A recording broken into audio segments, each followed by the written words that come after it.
Selamat pagi, selamat datang di pertemuan 3 Sosiologi di Lomba BEM UI paket C. Dengan saya kembali, Shibasana Kafura sebagai pengajar kalian. Oke, jadi di unit 3 ini kita akan membahas apa aja sih? Jadi yang pertama itu kita akan membahas mengenai kelompok sosial, selanjutnya mengenai masalah sosial, dan di akhir akan ada beberapa contoh soal dari kedua pembahasan tersebut. Tuh. Nah, dimulai dari mengenai pokok pembahasan mengenai kelompok sosial. Oke, jadi ada beberapa dari definisi kelompok sosial ini ya. Jadi kalau menurut Surjono Sukonto dalam bukunya berjudul Sosiologi sebagai suatu pengantar, nah kelompok sosial ini adalah himpunan atau kesatuan manusia yang hidup bersama karena saling berhubungan di antara mereka secara timbal balik dan saling mempengaruhi. Sedangkan menurut Wilahuki dalam bukunya yaitu Pengantar Sosiologi, kelompok sosial merupakan suatu unit yang terdiri atas 2 orang atau lebih yang saling berinteraksi atau saling berkomunikasi. Jadi menurut Surjono Sukonto ini, dari ciri dari kelompok sosial itu, mereka hidup bersama dan juga saling berhubungan, dan juga ada timbal balik atau feedback yang saling mempengaruhi gitu. Sedangkan kalau menurut Wilahuki ini, adanya interaksi dan atau komunikasi gitu.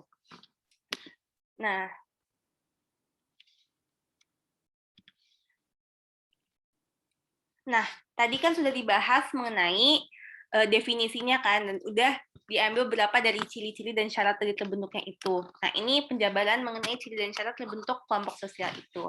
Nah, yang pertama itu setiap anggota kelompok sadar bahwa ia tergabung dalam suatu kelompok tersebut. Nah, jadi sebelumnya kan tadi dijelasin juga tentang pengertian dari kelompok ini, yaitu adalah satu-satunya adanya interaksi. Jadi mereka yang tergabung dalam kelompok itu sadar untuk saling berinteraksi supaya tujuan kelompok dapat tercapai. Contohnya misalnya dalam suatu keluarga pasti kalau misalnya ada masalah, mereka berinteraksi, mereka berkomunikasi untuk menyelesaikan masalah tersebut atau tujuan tersebut gitu. Dan juga misalnya kalau dalam suatu kelas gitu, guru dan siswa juga saling berinteraksi untuk memahami suatu materi dan juga antar siswa, antar teman gitu, saling berinteraksi untuk menyelesaikan tugas gitu. Dan juga yang kedua itu adanya hubungan timbal balik antara anggota kelompok. Jadi antara anggota kelompok itu harus memiliki hubungan timbal balik supaya tujuan dapat tercapai atau feedback. Jadi supaya tergabung dalam kelompok itu saling mendapatkan feedback gitu. Nah, contohnya itu misalnya juga kayak misalnya di kerja kelompok gitu, atau misalnya seorang guru mendapatkan juga masukan dari siswanya gitu. Dan juga dari kelompok sosial ini adanya faktor pengikat antar anggota gitu. Nah, meskipun suatu kelompok itu bisa dari berbagai suku atau karakter atau latar belakang gitu, tapi kelompok itu selalu memiliki suatu kesamaan antara anggotanya. Misalnya suatu paguyuban antara anggota gitu, atau enggak misalnya antara kita dan teman-teman kita meskipun beda suku, terus beda latar belakang, kita mempunyai kesamaan karakter gitu. Nah, selanjutnya ini ciri dan syarat terbentuk kelompok sosial itu adalah antar anggota memiliki struktur atau pola perilaku yang sama gitu. Jadi suatu kelompok itu memiliki ciri khusus yang membedakannya dengan kelompok yang lainnya. Nah, struktur atau pola perilaku tersebut maksud faktor pembeda yang cukup penting gitu dan di dalam suatu kelompok sosial. Nah, contohnya itu kayak misalnya ada peraturan dalam kelompok gitu. Nah, terus juga ada simbol dari kelompoknya tersebut gitu. Dan juga selanjutnya itu ada bersistem dan berproses. Jadi kelompok sosial ini terbentuk dalam jangka waktu tertentu dan agar kelompok sosial tersebut terbentuk, bertahan dan meningkat tentu ada interaksi dan aktivitas yang dilakukan secara konsisten. Nah, untuk menjadi kelompok sosial tersebut semua syaratnya harus dipenuhi. Jadi pasti nggak bisa kalau misalnya ada cuma salah satu memenuhi syarat, tapi syarat lainnya tidak dipenuhi. Gitu. Selanjutnya mengenai pembahasan mengenai tipe kelompok sosial. Jadi secara umum diketahui ada dari beberapa ahli gitu, dari Emil Durkheim, dari Ferdinand Tönnies, dari W.G. Sumner, dan Charles Cooley. Oke, jadi tadi kan sebelumnya udah dijelaskan juga mengenai syarat dan cirinya kan. Nah, sekarang apa aja sih klasifikasi atau tipe-tipe dari kelompok sosial gitu. Nah, kalau dari Emil Durkheim sendiri, dia mengklasifikasikan kelompok sosial menjadi 2, yaitu solidaritas mekanik dan solidaritas organik. Nah, solidaritas mekanik itu berarti tidak ada pembagian kerja dalam suatu kelompok, dan semua anggota mendapatkan beban kerja yang sama atau kolektif. Jadi solidaritas mekanik ini lebih ke masyarakat yang masih tradisional, masyarakat pedesaan, masyarakat rural gitu. Dan selanjutnya itu Emmett Durkheim juga mengatakan bentuk kelompok solidaritas organik, yaitu berarti sudah ada pembagian kerja dan secara organis dan setiap organ tentu memiliki fungsinya masing-masing gitu. Nah, contohnya itu misalnya di perkotaan gitu, di sebuah perkantoran pasti juga masing-masing udah punya tugas masing-masing, atau enggak di suatu kota di Jakarta gitu orang-orang udah mempunyai pekerjaan masing-masing yang saling mempengaruhi, saling gitu, saling bergantung. Nah, selanjutnya itu mengenai tipe kelompok sosial menurut Ferdinand Tönnies. Jadi, kalau misalnya Ferdinand Tönnies itu dia membagi menjadi Gesellschaft atau patembayan dan Gemeinschaft yaitu paguyuban. Gitu. Jadi kalau Gesellschaft itu atau patembayan itu sebuah kelompok sosial formal atau resmi. Nah, dan antar anggotanya itu tidak terlalu dekat, misalnya di sebuah partai politik, di sebuah organisasi gitu. Jadi atas dasar profesionalitas gitu. Dan selanjutnya itu tentang Gemeinschaft. Jadi Gemeinschaft itu kalau kelompok yang satu itu lebih ke hubungan yang informal. Biasanya karena adanya hubungan darah atau daerah asal tinggal gitu. Contohnya misalnya keluarga yang pasti, terus kerabat dekat, atau misalnya di sebuah dusun atau di sebuah suku gitu. Nah, selanjutnya itu mengenai oleh Charles Cooley gitu.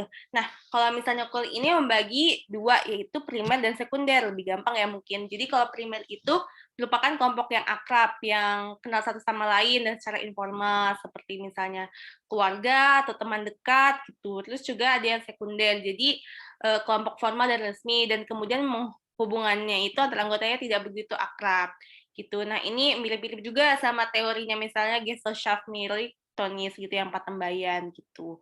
Dan juga selanjutnya itu menurut W.G. Sumner ada in-group dan out-group.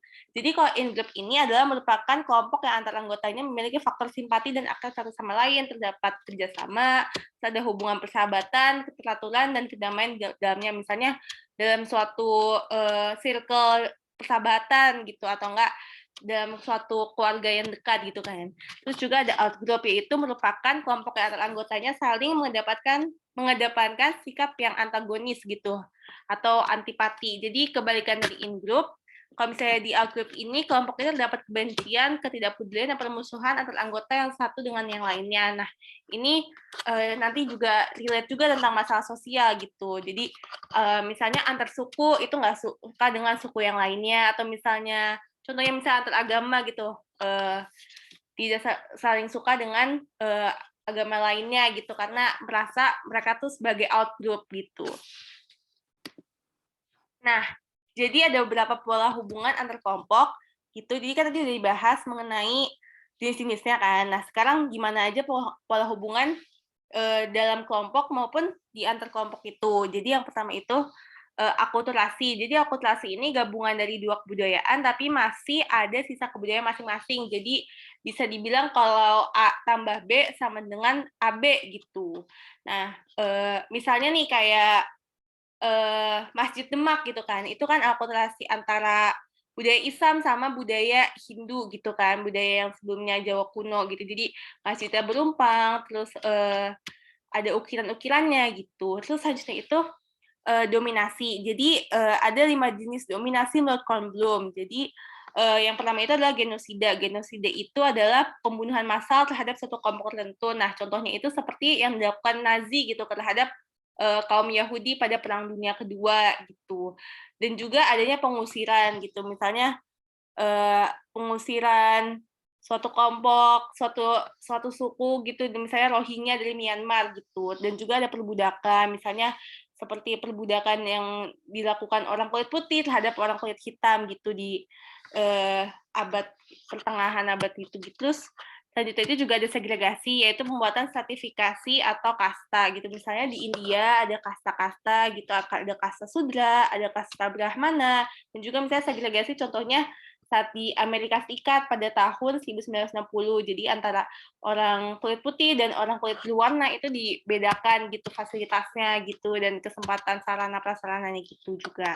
Selanjutnya itu juga ada asimilasi, yaitu pembauran dua kebudayaan yang disertai dengan hilangnya ciri khas kebudayaan asli sehingga memunculkan kebudayaan baru. Nah, ini contohnya A tambah B sama dengan C. Jadi kebudayaan yang lamanya itu sudah hilang gitu. Nah, selanjutnya itu juga ada paternalisme, yaitu tindakan yang dilakukan oleh kelompok pendatang untuk membatasi kebebasan seseorang atau kelompok demi ego pribadi gitu. Lalu dari itu juga ada integrasi. Integrasi itu lebih ke asosiatif. Jadi kan kalau misalnya yang tadi dominasi sama paternalisme itu lebih ke disasosiatif kan. Nah, kalau akulturasi, integrasi, dan pluralisme itu lebih ke asosiatif gitu. Jadi kalau integrasi itu adalah pola hubungan yang mengakui adanya perbedaan dan bisa berbaur atau campur antar kebudayaan gitu. Nah, kalau pluralisme itu terjadi pada kelompok majemuk di mana terdapat banyak perbedaan dalam kelompok tersebut, namun mengakui adanya perbedaan tersebut. Gitu. Nah, selanjutnya kita ke pokok pembahasan mengenai masalah sosial. Gitu. Nah, terdapat beberapa definisi dari masalah sosial. Nah, yang pertama itu masalah sosial itu adalah dampak dari berbagai interaksi sosial, baik interaksi yang antar individu dengan kelompok maupun antar kelompok. Nah, dalam keadaan normal, interaksi sosial dapat menghasilkan integrasi gitu. Namun, saya juga mendapatkan hasil konflik dengan pihak lainnya dengan segala permasalahannya gitu. Dan selanjutnya itu ketidaksesuaian antara unsur-unsur kebudayaan atau masyarakat yang membahayakan kehidupan kelompok sosial. Nah, terdapat beberapa faktor yang bisa menjadi penyebab timbulnya masalah sosial. Antara lain yaitu adanya faktor biologis, terus adanya ekonomis, psikologis, geografis, demografis, serta budaya. Nah, contoh dari faktor biologis itu misalnya kondisi kesehatan gitu.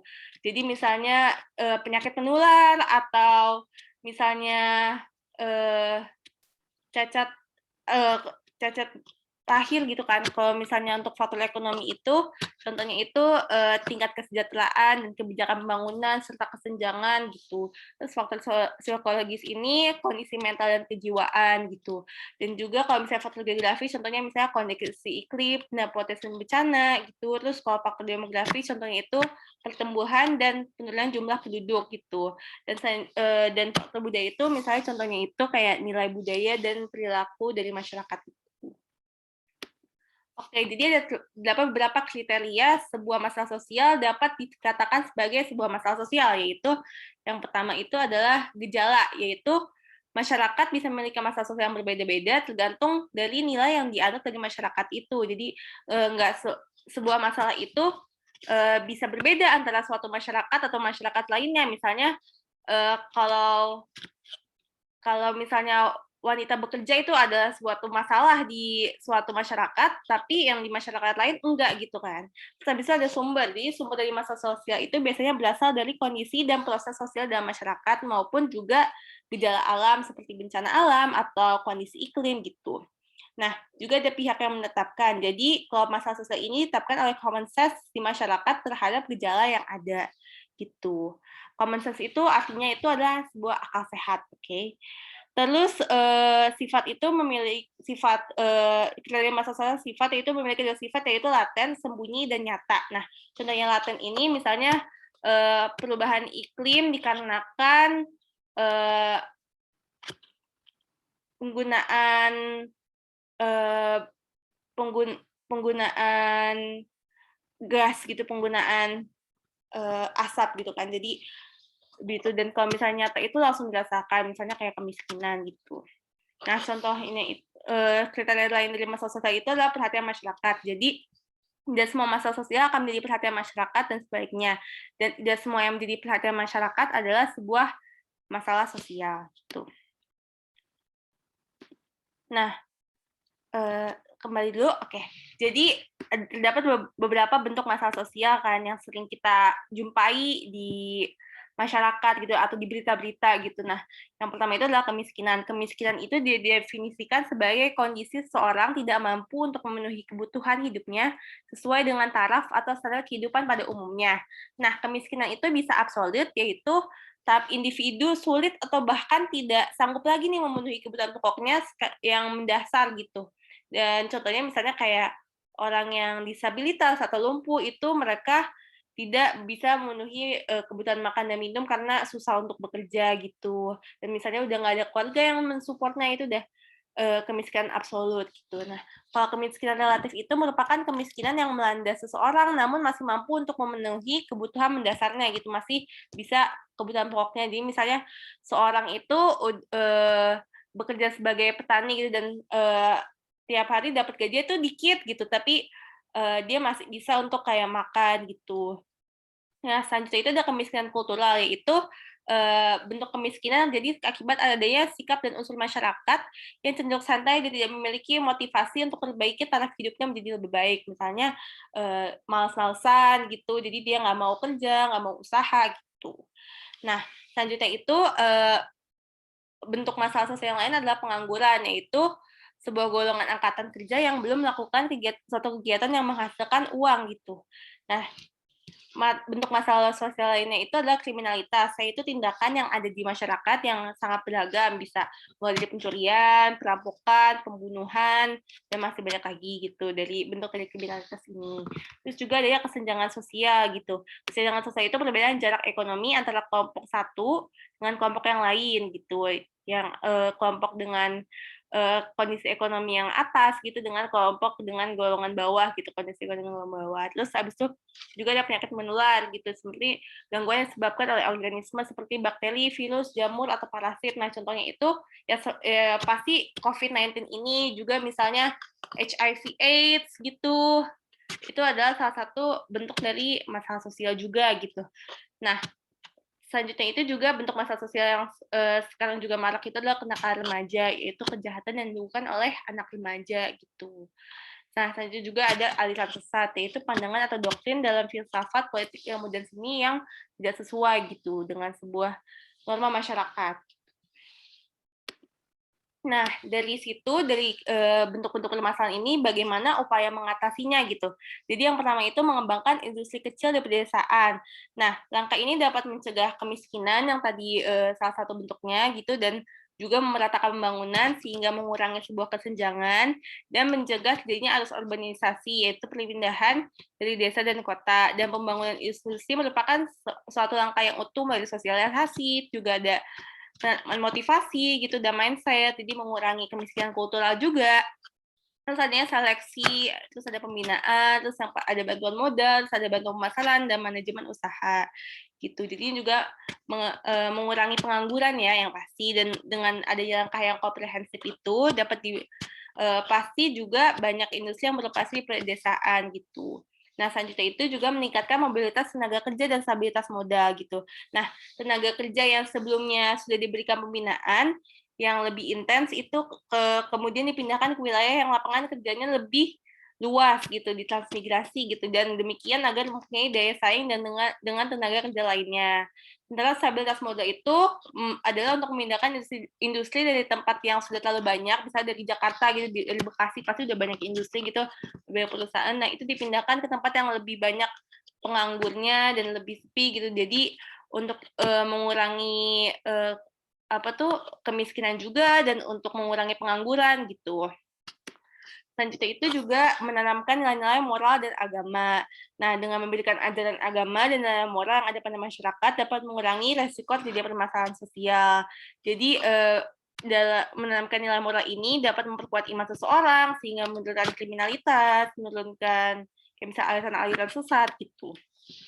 Selanjutnya ini mengenai memberikan bantuan asuransi kesehatan. Nah, kesehatan masyarakat itu suatu hal yang penting ya, yang perlu diperhatikan untuk pembangunan suatu negara, karena dengan itu bisa mendapatkan tenaga kerja yang berkualitas gitu, dan juga kalau misalnya masyarakatnya sehat, menggambarkan bahwa negara itu jauh dari permasalahan sosial gitu. Misalnya di COVID ini, itu kalau misalnya pada sehat, ekonomi masyarakat bisa beraktivitas dan roda ekonomi bisa berjalan lagi gitu.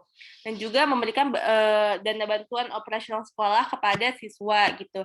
Nah, bantuan dari dana operasional ini dapat memberikan keringanan pada siswa-siswi yang tidak mampu dapat bersekolah gitu. Jadi bisa mengurangi kemiskinan dan juga kesenjangan dan juga bisa mengurangi dari kenakalan remaja itu sendiri gitu.